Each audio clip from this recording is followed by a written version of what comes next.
Hello and welcome. It is a lovely Monday afternoon here at Site B. We're out enjoying the summer sun, my favorite time of day, when the weather is just perfect. So we're going for a walk, and we're going to go for a walk. Oh, look, the birds are fighting or something.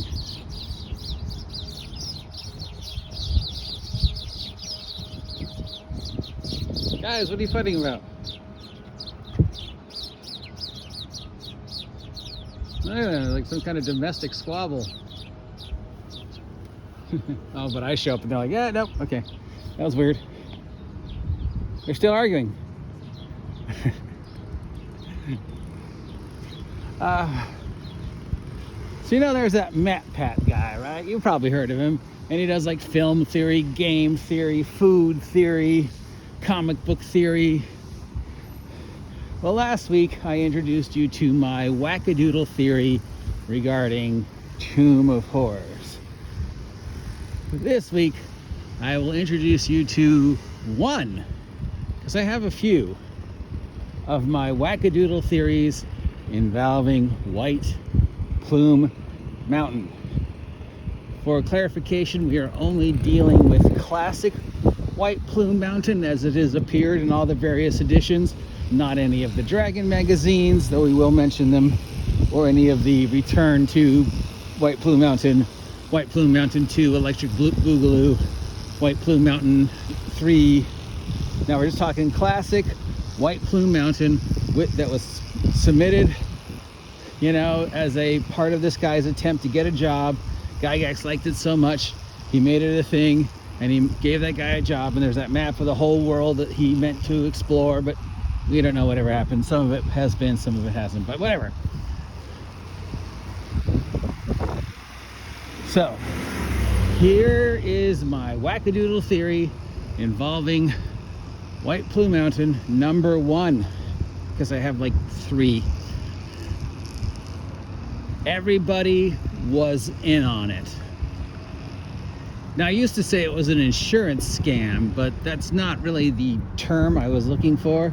But it's definitely a scam. I definitely think in this wackadoodle theory, we will explore the possibility that the White Plum Mountain scenario, everybody was in on it. The mysterious Carapatas, whatever the wizard's name is, and the 3 owners of the iconic magic items. Okay, so first, you never actually meet the wizard.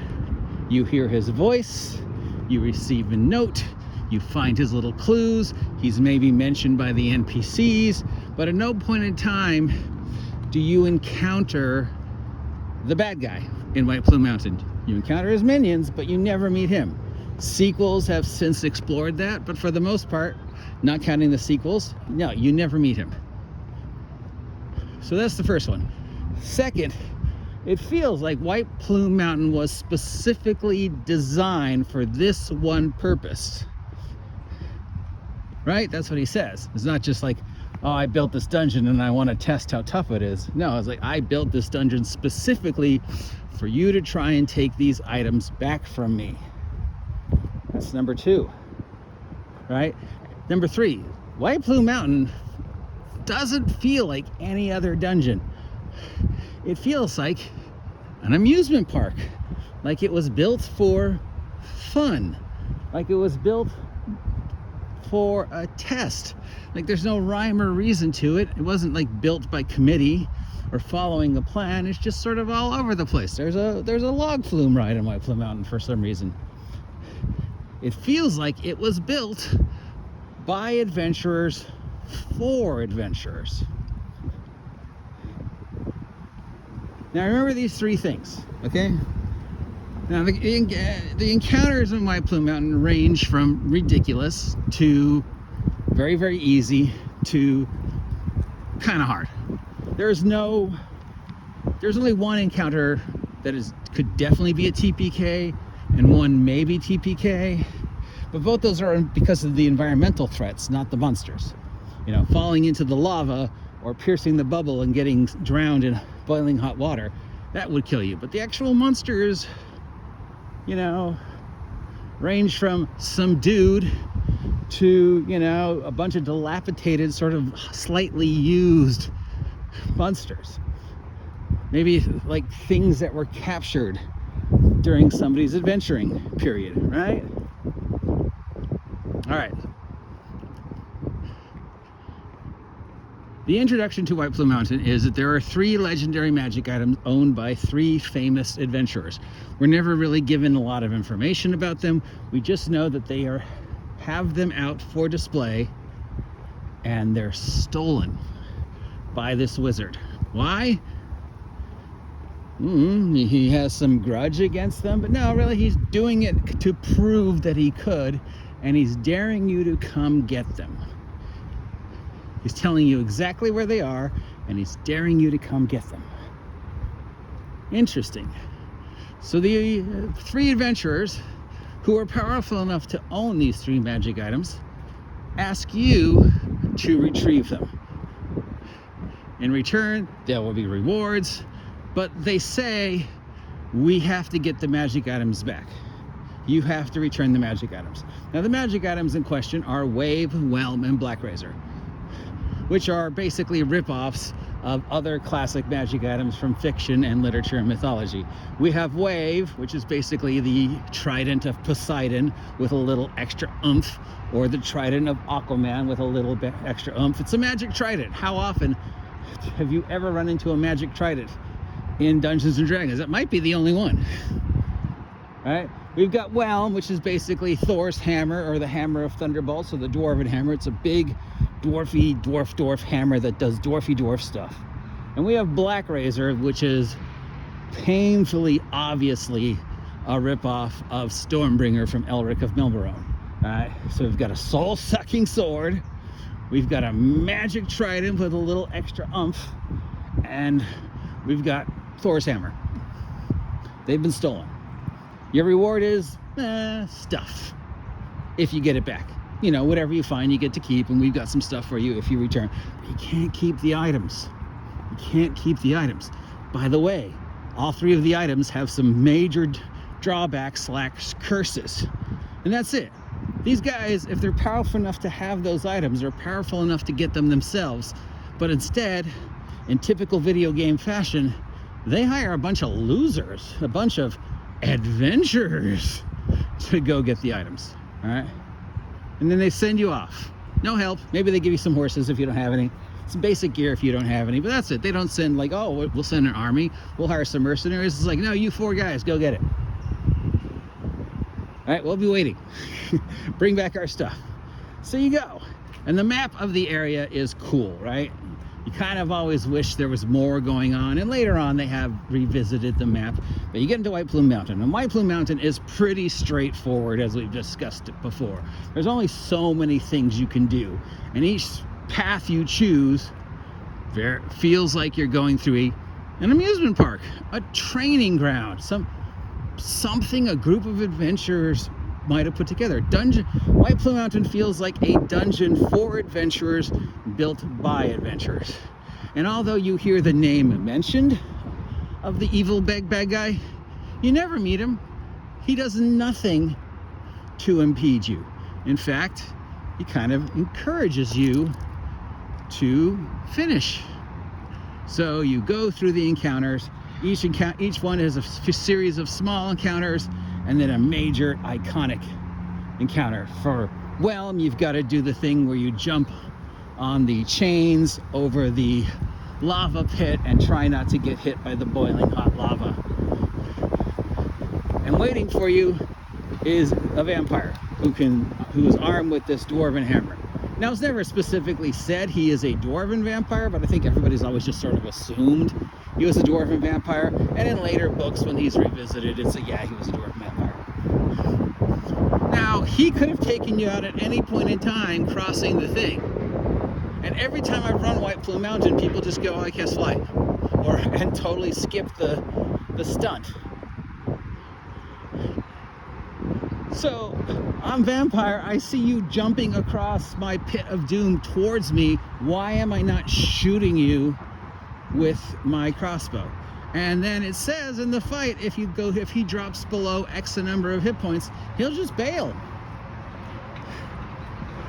He doesn't, you know, try and get back Whelm. He doesn't even seem to really care about Whelm. He certainly doesn't use Whelm for its ranged abilities. He just, yeah, I'll hit you. Oh no, I took 10 points of damage. I'm gonna drop everything and bail. That doesn't feel like somebody who is totally dedicated to making sure you do not get your hands on this item, right? Now the second one is Wave. The Trident of Aquaman, Trident of Poseidon with a little extra oomph. And that's, you know, the encounter with the ghost crab. Why is this giant crab here? Don't know. How many people have killed it and tried to eat it? I'm sure at least everybody has once, right? Everybody has probably tried to eat the giant crab, right? How many times have you died in the boiling water? I'm sure people have died soon, but the major threat in that encounter is the boiling water, not the crab. The crab, okay, he's kind of tough under original D&D math, and even when they converted it to 5e, it was like, yeah, I could go a round or two with the giant crab, but I could see 4 people taking him out relatively quick, especially if they fight smart. Oh wait, I'm talking D&D, but yeah, you know, it's not that hard of an encounter. And then you get Whelm, this trident. Now obviously the giant crab doesn't use the trident in the fight because the giant crab has no opposable thumbs. But it feels like, wow, this feels like a really themed encounter. You have this underwater magic item guarded by an underwater monster in an underwater cave. That feels like something you'd see in an amusement park. That feels like something an adventurer would build because it's cool. And then we have the third one. We've got a few minor things. We've got the log flume, Sir Bluto Van Piet. We've got the inverted ziggurat with all the big draggled animals. And you think that'd be a really hard encounter. It is never a hard encounter. The main threat are the manticores at the bottom, flightless manticores flinging their little crossbow bolts tails at you. And that's not much of a threat, really, because you just time it. Once you figure out the timing, you can get from the top to the bottom with very little or no combat. And if you do try and fight every one of the creatures, all of them are really easy to defeat. I mean, none of them are a major threat except for the manticores with their little crossbow tail flingies. But they're at the bottom. Good afternoon. Hi, doggo. They're at the bottom of an inverted ziggurat. You're looking right down on them. All you have to do is go, fireball, bam. You know, shoot my arrows down at them from up here. They can't hit me. You know, every time I run White Plum Mountain, that is the most cakewalk of all the fights, right? And then you get to the final encounter, Black Razor. And Black Razor is not being wielded. No, it's the bad guy guarding Black Razor is pretending he is a prisoner and wants you to free him. And then he might backstab you with Black Razor if he gets a chance. But basically, he's shape-changed. He's an Efreet or something. I don't remember. Or no, he's an Ogre Magi. He's an Ogre Magi. He shape-changed himself to look like a halfling. He claims he was kidnapped. Oh, thank you for rescuing me. Black Razor? Oh, I don't know. And then he like pulls it out and tries to kill you. That feels like a very convoluted encounter to get your hands on knockoff Stormbringer. Why isn't he using it? Why doesn't he start the fight fully ready to go? He knows you're coming.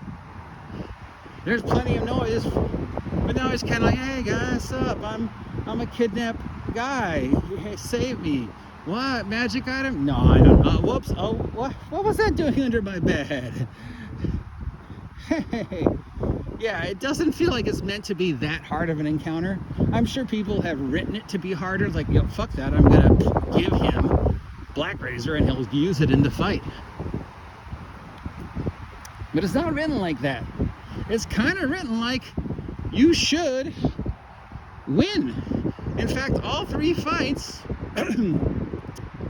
even under old school rules, aren't that hard when you think about it. They aren't that hard. Your main threat are the environmentals. All right, so now you have all 3 magic items, you're leaving. And the only thing that's trying to stop you is the 2 Afrits that show up, Nix and Nox. You hear the voice, shows Nix and Nox. Now it suggests that if they defeat Nix and Nox, he'll throw 2 more Afrits at you, and he's just gonna throw an army of Afrits at you. Has anybody ever run it that way? No, it's like, okay, 2 Afrits, let's go. I mean, I assume maybe at least one DM's like, no, fuck it, you're fighting an endless army of Afrits, because that's what it says. Which seems a little overkill, because if the guy had the power to summon an endless army of Afrits 2 at a time, why didn't he just fill the dungeon with his endless army of Afrits 2 at a time? He had time to prepare and build the dungeon.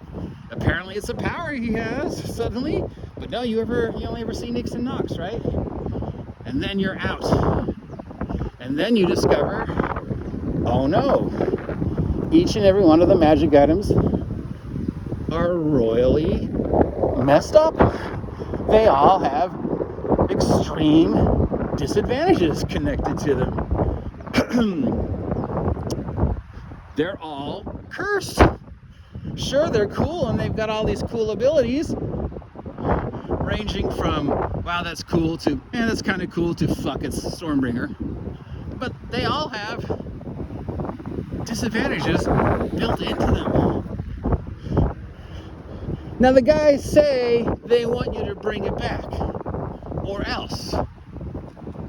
What's the or else?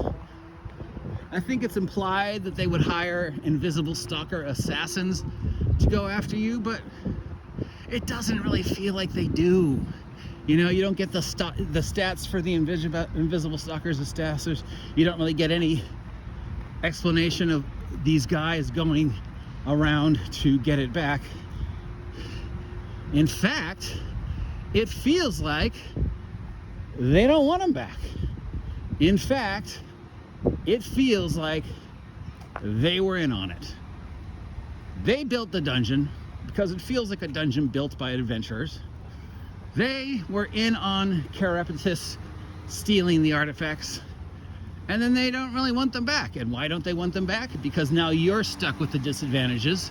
Plus, they can milk the quote-unquote insurance. Oh no, the items were stolen. How are you going to reimburse us, city? Oh no, our items were stolen under your watch, city. How are you going to reimburse us? You know, oh, we were going to pay these adventurers, but they never came back. They kept the items and went away. Oh, we're going to send guys up. We're going to send guys to get the items back, but the only guys we're going to send are invisible. We're not going to put out wanted posters. No. Oh, who are you going to send somebody to get Willem back? Oh, of course I am. Who? I'm gonna hire some invisible stalkers to do it. Why not one of my men, sir? Invisible stalkers. In fact, he's here right now. Careful, you don't want to upset him. Oh, the invisible guy's in the room? Yeah. Invisible stalkers, really? How would you know if they were actually following you or not? They're invisible. Why didn't you just send the invisible stalkers to get your magic items back if you had that kind of power? I don't know, because you were in on it. They're in on it. They are part of the plan. They set everything up with Carapatus. In fact, wackadoodle theory number 2, there is no Carapatus. They are the evil wizard. They stole their own magic items. They set everything up. They supplied the dungeon with previous conquests, all their stuff, their followers, Sir Bluto, Blevans Piet, a Sphinx.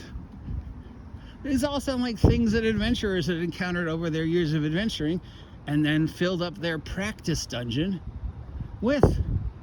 They send you to retrieve the cursed magic items. Of course, the second you grab them, the magic items start having the battle of wills with you to take over your will. 90% of the time, everybody who found them keeps them, and despite the threat of the 3 adventurers going after you in the original module, they never do. Now, yes, in some of the follow-up and afterwards, they go more into it. There is a second level They explore Chiropodist a little more, but I'm not, we're not using those. Just based upon the original module, often imitated but never duplicated, my theory is they were in on it. In fact, wackadoodle theory number 2A, there is no Chiropodist. There is no evil wizard. There never was an evil wizard. It was the three of them. They stole their own magic items. They put the magic items in the dungeon. They encourage you to go get it, knowing that greedy adventurers, once they get their hands on these 3 cursed magic items, are more likely to keep them for themselves than return them, especially if those adventurers fail the saving throws against the egos of all 3 of the items, because it plainly says each one of them is going to try and have a battle of wills to take over the wielder. I'm exhausted. I'm tired of fighting you, Black Razor, every day. I have to feed you. I have to fight you. How about I just put you here with this vampire? Oh, you can't use your powers on a vampire because, he's dead. That's well, but you get the idea, right? You get the idea. Let's put this cursed dwarven hammer with a vampire. Oh, it can't do any of its weird psychic powers against you because you're a vampire. Let's put the cursed trident with a giant crab. Can't use any of my weird psychic powers on a giant crab. It's a giant crab.